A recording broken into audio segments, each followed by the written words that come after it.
Next on Museum Secrets, a lost and ancient martial art.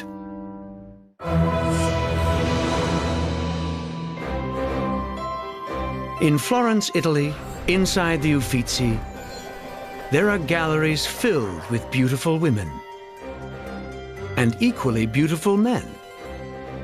Some are gods, some are demons, and some are tough guys.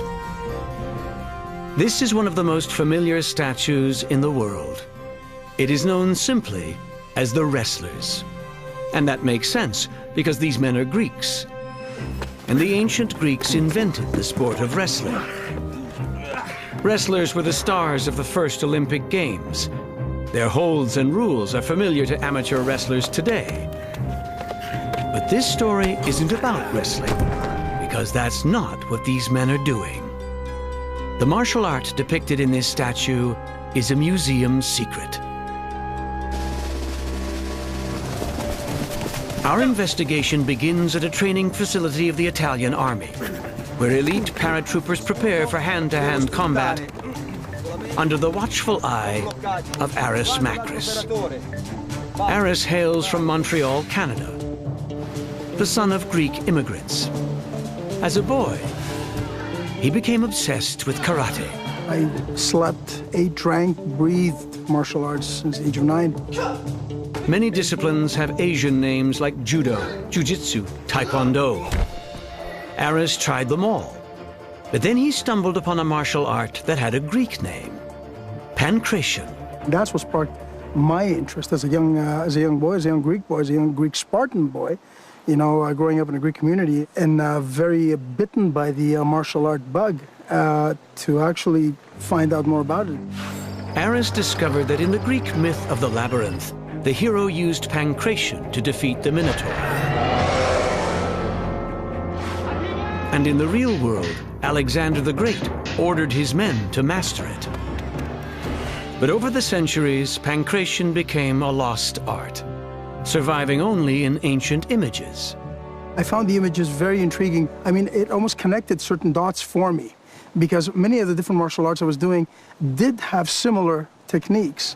I need to control the upper ground all the time, no matter what. Now Aris travels the world, introducing Pancrácio to modern warriors, like these Italian paratroopers.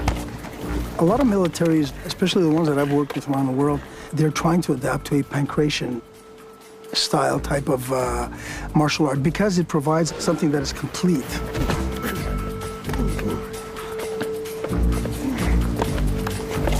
On the ground, Pancrácio looks like wrestling. But when opponents stand up, it's more like bare-knuckle boxing with karate kicks. So far, these trainees have been pulling their punches, but that's about to change. Yeah. You work your way up? Now up. Now you start up slowly. Later we train a punch. The punches, kick, and then you throw everything in. Yeah.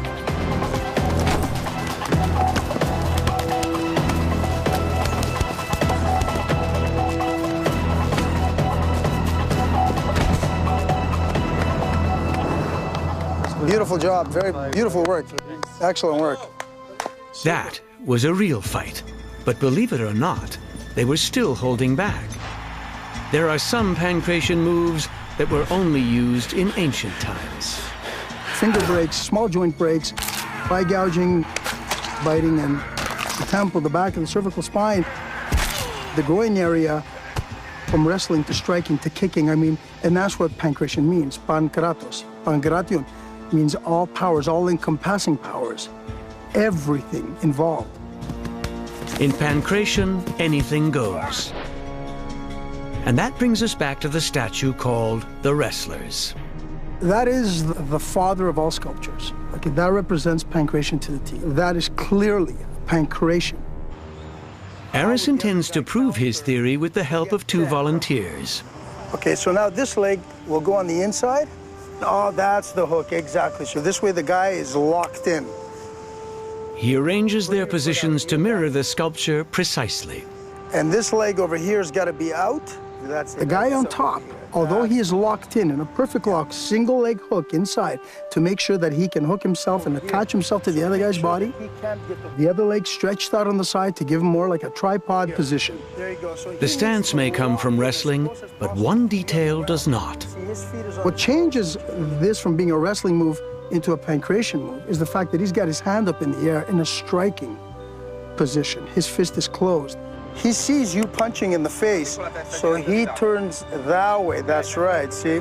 Now, if it was a strictly wrestling position, he would have his head tucked down, and this way we know that he's gonna try to avoid the guy from actually going in on him, or going around his neck. Only he knows he's gonna take a punch, so he'd rather give the back of his head as opposed to his face, or the side of his head as his temple.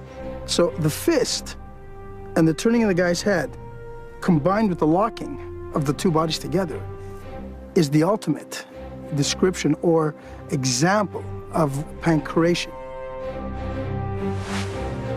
As this ancient martial art emerges from obscurity, perhaps the Uffizi's sculpture will become known by its true name, the Pancration Fighters.